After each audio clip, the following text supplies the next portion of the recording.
Good evening, and I'm very happy to be here tonight. First of all, I like to say that I'm constantly afraid because I really do not normally act and behave like a traditional police officer. I'm constantly stepping over the boundaries as what is expected for a police officer to say. So also tonight, I'm not going to talk about the investigation process itself. I'm also going to give out my opinions about certain issues. I am not dressed this way so officially only because I'm here today. Right after this occasion, I am going to celebrate the Finnish independence. It's the 95th Independence Day, I think, now. And so we police officers have to have the uniform. So why I'm telling this? Being in Kosovo for 2.5 years and investigating war crimes, it has taken my mind very often to the Finnish civilian war, which happened right after the First World War. In Finland, it took about 80 years before we were able to openly and honestly to talk about what happened in the civilian war. When I was a student, a young adult, I had a very black and white understanding about the war. There were the good guys and the bad guys, and that's that. End of story. No gray zones. So what can be expected in Kosovo after 13 years of the war? It's a short time, and in a way it's a long time. But things do take time, and God knows how long it's going to take in Kosovo when things and what happened is really widely and openly discussed without aggression. Coming to the 13 years ago from the war, when I was preparing myself, coming here and being very excited, wow, I'm going to Kosovo, I'm going to investigate war crimes, I talked to a few friends that are Kosovars living in Finland, and they said to me, you know, very interesting, we wish you all the best, but never imagine to be able to investigate war crimes against women, because we have this thing called stigma. It's impossible, nobody will talk to you, and you just jeopardize and compromise the women. And I was thinking, okay, we'll see. I didn't expect that nearly 95% of my work would be related to the war crimes against women. Maybe it's also because I'm stubborn and I always want to explore something that people say it's impossible. After 2.5 years now, I must say that this is not true. The ladies are bursting to talk, those ladies who were raped during the war. What about the stigma? My opinion is that stigma is not something that the enemy creates.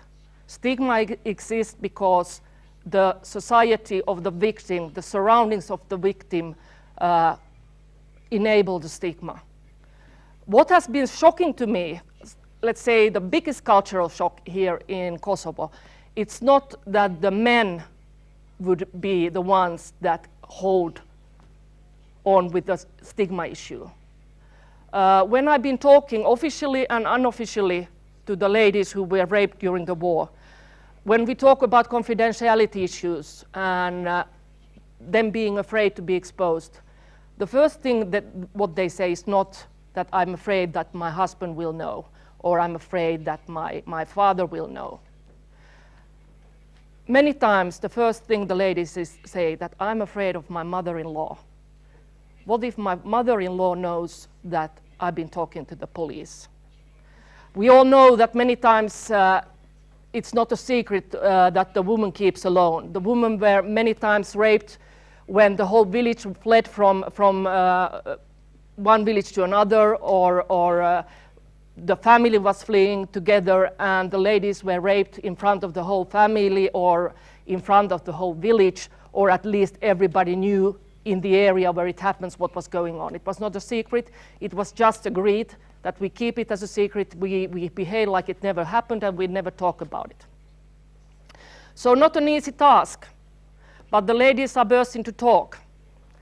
And that step we have taken as investigating war crimes against women. We have many stories, we have official statements taken. But this is only the first step of the investigation. The bigger challenges come after that.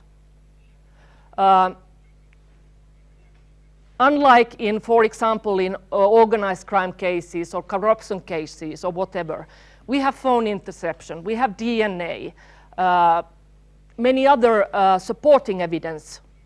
With the war crimes, doesn't matter if it's war crimes against women or men or whatever, nearly all the investigation is based on stories. Word against word, statement against statement. And we don't have DNA, we don't have clothes with blood, we don't have pictures and so on. So it's very challenging. What we desperately need is the supporting witness statements. These ladies who want to talk, who want to get their case investigated, are still looking for the supporting stories from the people who knew, who saw, or at least witnessed something.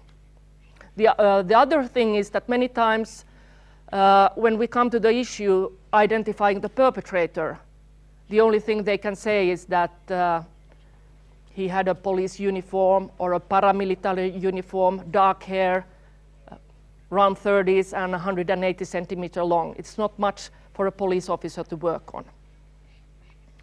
So we are trying our best. We have had some arrests, some cases going on now, but this is not the most important issue. I think there is many kinds of justice. And one thing is that what I'm sometimes afraid of, that because taking a statement is only the first step of a whole investigation, and the process is very heavy. The ladies look for compensation and recognition. How to get it during the very, very long and hard process in the justice system if you don't get psychosocial support, if you don't get legal advice. The prosecutor or me, we cannot give advice that their personal legal advisor could give to them, because that would be called that we are leading the witness, for example. There should be a systematic official support system really existing. Now the whole work is under the umbrella of certain NGOs. And I don't think this is a right way to do it. I have all the respect in the world for their work, and without these NGOs, I would have never reached the women I have reached in order to find ladies who want their case investigated. But they are carrying a very heavy burden about, with very small funding, trying to support the ladies and give them medical support and social support and so on. And then there is in Kosovo the big challenge of confidentiality and anonymity. I was a bit naive when I came here because I was saying, of course, this is confidential, and of course you can also be anonymous. Well, this is something I can guarantee, that I am not going to the Mother Teresa Street and announcing who I'm dealing with when I'm investigating a case. But during the justice process, they are many times compromised. And what to do? This is also a cultural issue. I can give, because I cannot tell you stories about the ladies or their cases without compromising them. I tell as an example my one private personal experience. I had breast cancer 9 years ago. I'm okay, no problems, but of course I have to have regular checkups also here in Kosovo. So I went to the doctor for mammography and ultrasound. And very nice doctor, a good doctor and everything, nothing bad to say about the medical issues. But he started to talk to me about, you had breast cancer 9 years ago. Yeah, 1 year ago I had this, let's say Chinese, she was not Chinese, Chinese police officer from Eulex was also here, and I found a tumor, and I sent her back home, and she sent me email and told that she had also breast cancer and was thinking that the doctor had found this in the pictures, and I think I have the email address for her somewhere, like she wanted to give it to me. And I was freaking out. I said, this was never, in Finland you would get a serious warning, or at least you might even lose your license to practice medicine. But here people seem to know everything. And I was thinking, I cannot go to doctor anymore, because if I have some embarrassing disease, everybody's going to know. So I have to go maybe to Macedonia if I don't know. So one issue is that this is a village. The country is so small. And everybody knows everybody. And so we are very openly talking about stuff. But coming to the ladies and this delicate issue is of course problematic. What can we do for these ladies? I'm trying to investigate. This is not the only way to get justice. There are many other ways to get justice. As the speaker before me addressed about corruption and organized crime and so on, very challenging issues. It's going to take years and years, maybe a decade before achieved something. And of course, people have to work on that too. But what can an average normal citizen do for ladies in this category? There are big challenges in Kosovo. Who cares?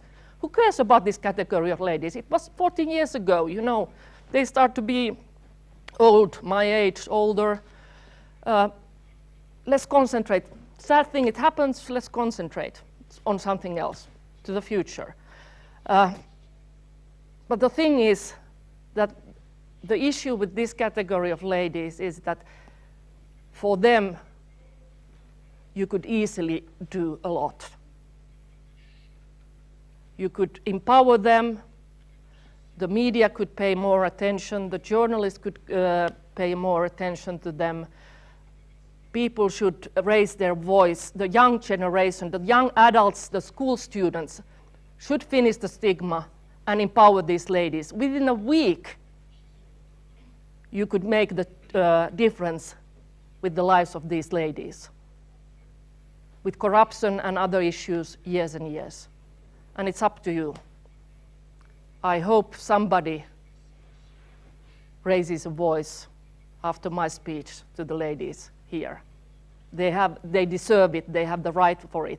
And they didn't do anything wrong, on the opposite. It's the most vicious crime that can be imagined. Thank you.